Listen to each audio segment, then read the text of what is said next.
I encourage every single person to watch this entire video before they leave a comment saying some dumb, because I feel like people are very confused on what my opinion is. So I'm giving you guys a 24-hour review of Zenless Zone Zero, and I'm going to continue updating this, perhaps in the next 72 hours or perhaps 1 week. But I don't plan on giving up on Zenless Zone Zero right now, because I want to, if I don't like the game, I want to have an entirely complete opinion and not just go off of what public opinion is saying or early gamer instincts. I'm going to beat all the content in this game like I did for Wuthering Waves, and I am attempting to give the most fair review of this game possible as one of the CCs who's blacklisted by the company themselves, because I want you guys to know the pros and cons. And yeah, I'm gonna go over everything. In case you're wondering what am I going over, in case there's a part you're looking forward to, feel free to skim around. Everything right here we are going to go through from the top to the bottom. If you feel like I left something or I missed something out, feel free to let me know in the future video, because I'll make another update later. But yeah, I just want to give you guys my complete thoughts, so that way you guys don't know how I feel or don't feel. And let's start with the community. The community aspect for Zenless Zone Zero has been nothing short of the biggest bitch wine fest I've ever seen in my entire life. So much so where if people are actually enjoying the game, people are getting angry at them just for enjoying it this early on. I can understand when people are upset about someone else enjoying the game. Once you're like 3, 4, 5 years in, you realize the devs don't give a fuck about what you're doing or saying whatsoever. But right now, we haven't really been proved that the devs aren't listening right now. They have made some changes to the TV, as they've stated prior. I feel like it's fine to give the game a full try. We don't know the lengths of the endgame content. The game has been out for less than 24 hours. And I feel like getting this angry this early is a little bit childish, a little bit dumb, and a little bit short-sighted. Let's wait to shit on it until there is absolutely no wiggle room whatsoever. Let's beat everything in the game, or at least allow me to beat everything in the game. Then I'll let you know exactly that this is not an opinion, this is a fact. This game sucks or doesn't. That's the way that I like to go about things, but that's just me. R34, the porn's been very good. The amount of furry porn has dropped drastically, which is great, and we're seeing a lot more shit with like Ellen and Nicole and Grace, which is awesome for me. I've cranked my shit like 4 fucking times that shit already. It's been dope. And the rigging of the models have been awesome. Okay, let's get into something a little bit more serious. The Hoyoverse view-botting streamers. So in case you guys don't know, content creators like Doro, Anthony Chen, Ziox are all getting front page access. I'm assuming by Hoyoverse's means, but I can't confirm or deny anything. But yeah, there was a lot of people being very upset because there was a lot of people who were having disingenuous viewer numbers on their front page. In case you guys don't know, there's a browser source that a lot of people in my chat use where it actually shows how many authentic viewers there are on people's chats, and a lot of preferred Hoyo creators. Also, once again, nothing they can do about this. Nothing they can do about this at all. But yeah, a lot of people were having disingenuous viewership. For example, Dora only had 13% of legitimate audience, and I think that's going to rub people all the wrong way. I don't think anybody should be holding the streamers accountable for doing this, but I do understand if people are upset by Hoyoverse essentially trying to control the advertising market and not making it a free market and promoting people who they deem good boys and not helping anybody else who they deem to be bad boys. I think it's a bit disingenuous. I'm not a fan of it whatsoever. I think it's very cringe, but I think a lot of people have a lot of misplaced aggression and rather have hatred towards those content creators or frustration with those content creators. Maybe direct that at the company themselves or whoever's in charge of actually doing that, but we'll figure that shit out later. But yes, if you were seeing content creators with inflated viewership, I assure you it was not due to them being good streamers. It was due to them being put on the front page of Twitch, which increases your viewership quite a bit. All right, let's continue here. Target demographic, furries and Zoomers. I feel like a lot of people who are older aren't really gonna enjoy this game too much because this is for much more of a Zoomer ADD audience and for furries, but it is what it is. I feel like the community will be a fucking disaster from here into perpetuity because that's who we are targeting as our audience, but it is what it is. I try to adapt with the times. I don't want to be some old bitter guy, so I'm attempting to adapt and be hip with it, and maybe, you know, maybe I'll jerk off to Vaporeon today just to feel a little bit more included in the community that they're aiming towards. Sponsors, I feel like they're doing a great job. They're sponsoring content creators like Sea Dog, Iron Mouse, Maximilian Dude, and other people who seem to enjoy gacha games just like other random OTV members. Very cool. I feel like they're doing a great job with their money, and I feel like they most likely already have a lot of financial incentivization for more content creators who want to play their game, so I do think this game will have a healthy lifespan on Twitch. How long? I'm not sure. General CC's attitudes is pretty much nothing short of absolute piss fucking poor whiny bitch babies, and that's okay. It is what it is. Once again, I could totally understand if they were like this, and I'm not saying every content creator, but I'm saying there's a lot of wah crying bitches going on in the community right now that say, I don't like the game and here's why. I think it's stupid. I can't tell you why that is, but I just really feel like it's dumb. I don't really know what I'm saying, but that's how I feel. Here's my viewpoint. If you are a content creator that's giving an opinion and you can't back why you're giving that opinion, or if you can't justify that viewpoint, I feel like you should pivot that or not say anything whatsoever. Because when you're just saying, take my word at face value and I won't defend it whatsoever, prove it whatsoever, it's just going to lead to some very cringe behavior in the community. And yeah, if you have a viewpoint, defend your viewpoint. Yeah, that's why it's called constructive criticism, not just criticism, because it gets a little bit weird when you can't defend or explain why it is what you're saying. Anyways, let's keep going over here. Overworld. I feel like the overworld is actually pretty nice. I like this area quite a bit. There was a nice cutscene after part 1 that kind of makes the world feel a little bit more alive. I feel like this game is completely carried by the Bang Boos, and I really like it. I think the Bang Boos are adorable. I feel like the small little overworld is very nice. I hope it expands in the future, and I hope we get a little bit more reason to care about these NPCs in here. But yeah, for right now, I feel like it's pretty okay. And the arcade is a ton of fun. I hope that there are more areas that we get to go to that makes this area feel more unique and more special. But for right now, it's pretty simplistic. It's pretty straightforward. It isn't anything crazy, but you know, it's nice. Okay, let's keep going here. Characters in the game. Currently, my favorite character in the game by far, it's not even close as Grace. I think she's incredibly fuckable, super fucking hot, massive fucking jugs, and she shows her tummy, which I think is hot as fuck. Her playstyle is the funnest by far. It's not even close. She gives you a lot of freedom for combos and shit, and yeah, she can do a lot of things. Her voice lines are perfect. I think she is the best character in the entire game. From an aesthetic point, from who I have so far, I currently have Coleta and Grace as my 2 5-stars, which I'm pretty happy about. No, I didn't lose the 50-50 on Ellen. I just got an early 5-star. My first 10 pull was a 5-star Coleta, and I got very lucky getting Grace as well, later off the standard banner. These are all the characters that I have. There is a abundance of child characters, which I think is very lame. However, I'm saying that because I'm a 30-year-old adult. However, I think it's fine to have kid characters in the game because kids play this games, guys, and let's not forget about that. I just think it gets really weird when the kids start getting sexualized, and that's the part that I don't fuck with. But I don't think having characters that are kids is inherently bad. Considering that, you know, some people who are kids, which is pretty much the target demographic of this game, are going to want characters that are like them, and I think that's fine. However, when you grow out of it, it does get a little bit weird. I don't know why there's a big bear guy, but maybe if you're gay like me, you'll want a character that represents your big gay self. I'm like a big old bear. Anyways, yeah, the characters are good. Grace is really fucking fine. I think Nicole's fucking fine. Her playstyle's shit, though. God, playing Nicole's miserable. Nekomata, I don't like her character design, but the way she plays is really cool. Soldier 11 plays really great. I haven't played Lycon yet. Ellen is so fuckable, it's ridiculous, and her playstyle's pretty cool. Not as cool as Grace. I really want Rena, but yeah, for every really weird character this game has, they kind of make up for it by having some of the coolest characters I've ever seen in a gacha game that I really fucking enjoy. And yeah, they really took the titty sliders and slided them to the fucking max. And I'm not gonna lie, guys, I'm a fucking huge tit lover, and there's a lot of huge fucking boobs, and they're rigged so well, they're fucking flopping around. It's awesome. Yeah, character progression feels pretty fucking slow, I'm not gonna lie. Just hit character level 20. That's probably important to say. I am completely free to play in this game. I'm level 22. The reason why I'm lower than other content creators is because I'm actually not skipping the story, and I'm listening to every single voice dialogue in the entire game, and I'm actually attempting to enjoy it, which I'll get to that later. But yeah, progression's pretty fucking slow when it comes to characters. I'm already feeling energy gated, but we'll see how it goes. There might be a great Doom area at level 30, but I'll find that out when I'm level 30. Let's keep going here. All right, combat. Elephant in the room, combat. This was advertised by a couple of dev interviews as a combat-focused game. No, it's not. It's simply not that. It's just simply not that. I've played in the first 24 hours well over 13 hours, and it's pretty much 90% TV story and then 10% combat. I don't know why the fuck they decided to advertise it that way. I think there was a fucking blunder.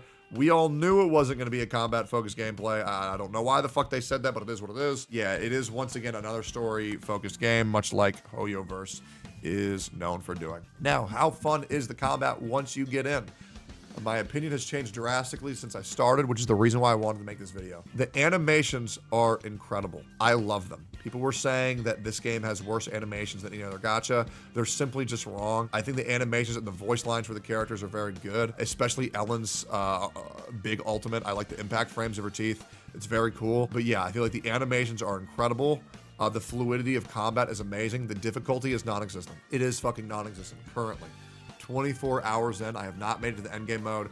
The difficulty is fucking non-existent. A lot of the difficulty is from making enemies have a lot more HP, when in reality, they should increase the frequency of attacks as well as the damage of the attacks that they do. And I think that'll be really good because if you do increase the frequency of the attacks, that'll also give players more frequency of parry, which I think will make combat just feel better overall in general. So I think that'd be very good to do, is to make the mobs attack faster and hit harder and make parries feel even better. Okay, yeah, the difficulty is non-existent. The parries and dodge feel incredible. I think the parry system in this game is one of my favorites ever. I actually prefer it over Wuthering Waves due to the sound design being so fucking orgasmic each time you hit it. It is fucking nuts. However, I do think that the parries in this game are much easier, whereas the parries in Wuthering Waves, you really have to fucking earn. However, I am not opposed to having a game where I just turn my brain off and spam buttons, as long as I know that's what I'm getting myself in for. And I am trying to increase the difficulty of this game by playing completely free to play. Yeah, the hit rewards are absolutely fantastic. Endgame, I'm not going to weigh in on. I'll most likely weigh in on that 1 week in once I've beaten everything in the entire game and I have a more complete review. I don't want to go on half-baked, and I don't want to give my opinion on that yet. Pulling. For the rates, it is the exact same as Honkai Star Rail. I feel like it's fine. It's a typical Hoyo. I feel like they could have done better. I really wish there wasn't a chance to lose the weapon banner like Wuthering Waves, but it is what it is. Hoyo will be greedy. Fuck it. Fuck them is what it is. The amount of currency that we get, I feel like I've been spoiled by Wuwa, because Wuwa gave so many fucking resources, and you'll say, oh, well, they had to do that. Okay, well, the reality is that they still fucking did it. Okay, they still fucking did it, and that's the fucking truth. I feel like I have no fucking pulls in this game. It's ridiculous. But once again, maybe that'll speed up more. I'm only about 13 hours into the game so far. Bang boos. Okay, bang boos. These little dumb fucks. These are the best part of the game. I love them. I'm in love with these. I prefer the bang boos over echoes. I'm a guy that always loves cute things, and these bang boos are fucking adorable. When I see them driving a forklift when they're very clearly not certified or operating a fucking machine gun, I think it's fucking hilarious. Like, they're fat, dumb rats. Okay, they're the Japanese people's takes or Chinese people's takes on the Minions, and these things are fucking adorable. I love how fucking stupid they are. They are genuinely autistic. It's so fucking funny. I love it. I love how much they use them. I love how much they lean on them. I love how they use them the UI UX of the TV mode. Oh Jesus, yeah. Super fucking fun. Which leads me into the great debacle. Oh, let's talk about the TVs. Have the TVs been fixed? The answer is, honestly, if they are, I have not fucking noticed. These TVs are fucking miserable. Now, I will say, not entirely. I think the TVs are miserable in the story mode. However, for the endgame mode right now, I think they've implemented them in a pretty clever way to where I myself am currently enjoying the TVs for the endgame mode. However, that is the only time I'm enjoying the TVs. I think they can utilize them better for content that's a little bit more serious in order to unlock more diversity and complexity of play. But for right now, the way they use in the story is fucking abysmal. I don't like it. I don't want to fix a fucking train. I don't want to get chased by a big fucking TV. Take them fucking out, but keep them for the roguelike mode. It's fucking fine. It's literally fucking fine. Please God, please God, please God, lower the amount of TVs in story and only use them to help fluidity and complexity of play in endgame modes. We don't need them anywhere else. The story, the voice acting is impeccable. I love it. The voice acting is fucking impeccable.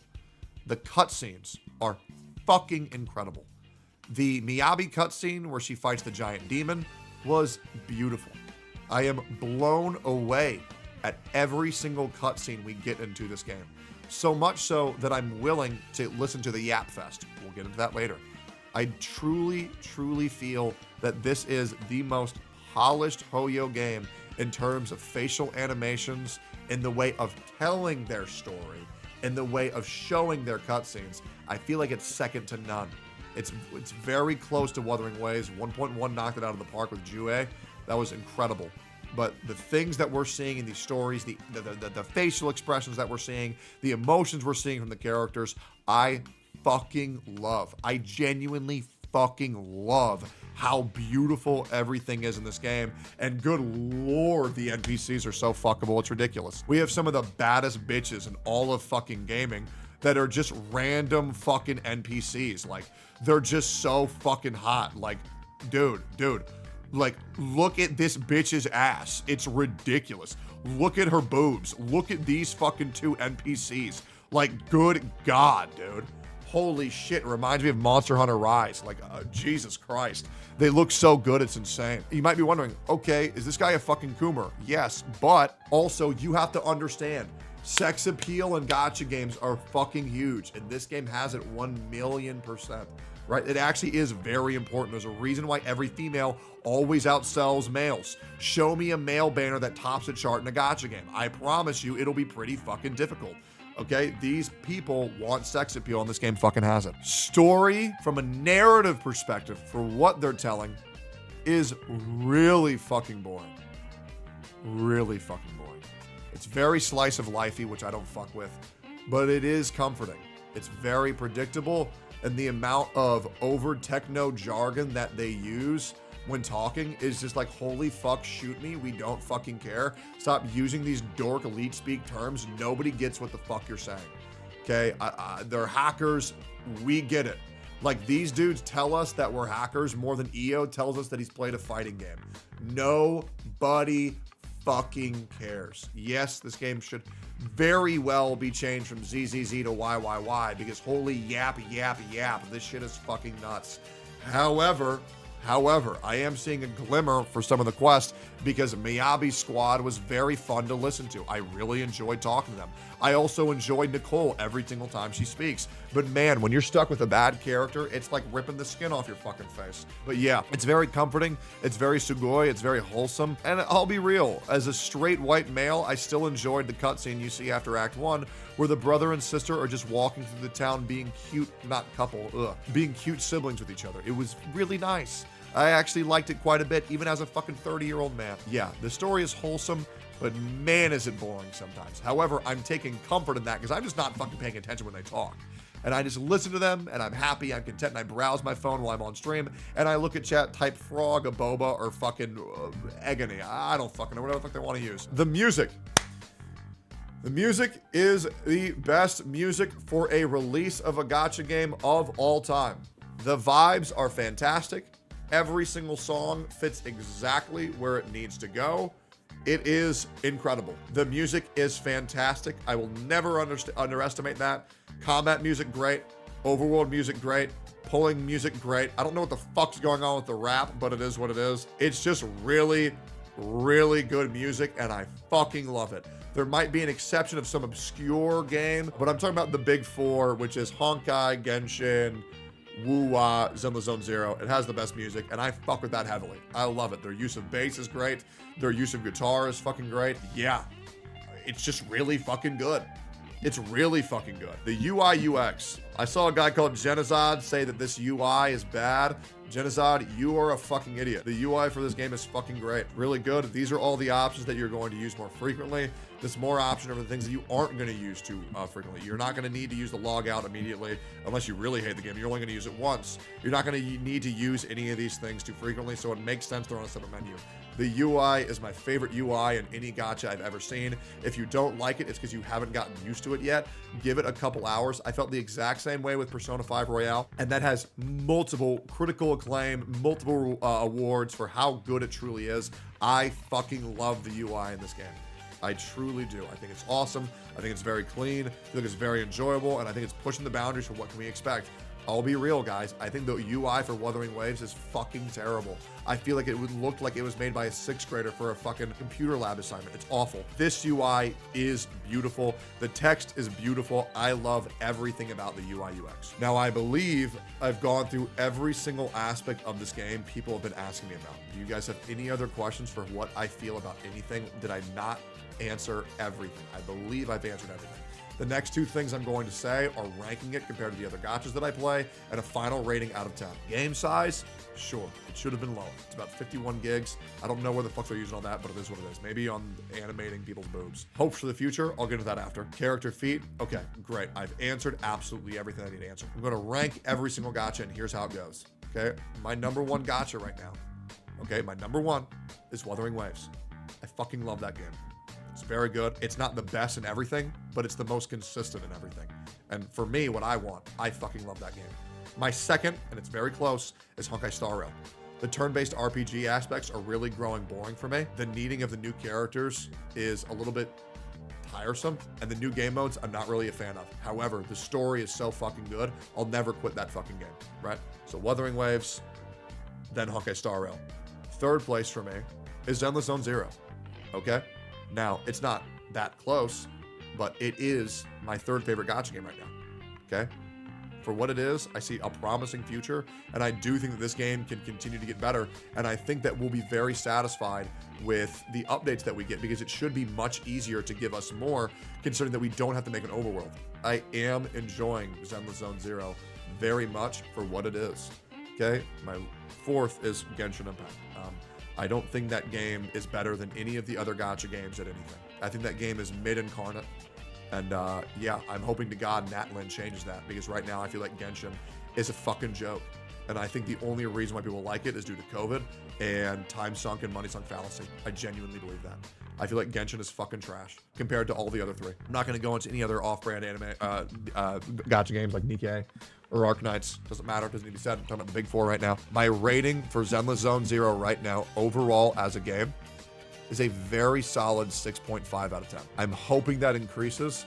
I'm hoping to get a 7 to a 7.5, but right now I give it about a 6.5. Yeah, what for me is really carrying this game is how beautiful it looks. I can't tell you how happy it makes me.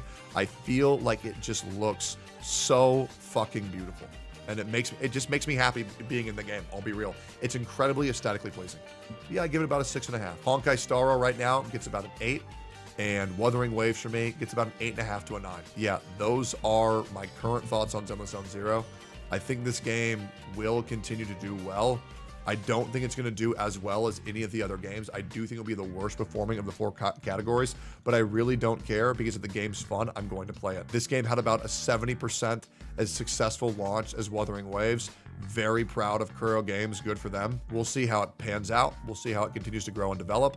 Do I plan on quitting? No, absolutely not. I'm going to beat absolutely everything, and I'm going to keep you guys updated on how I feel about the game. And I really appreciate all the support on Twitch and YouTube. At the current time of recording, I am the #1 most viewed Zenless Zone Zero content creator in the entire planet, and I don't take that for granted. I really appreciate the support on my Twitch. Thank you guys so much. The chat's been fucking amazing, and just thank you guys for everything. Not going anywhere. If you have any other questions, let me know. But yeah, that is my rating, and see you in the next one. Bye-bye.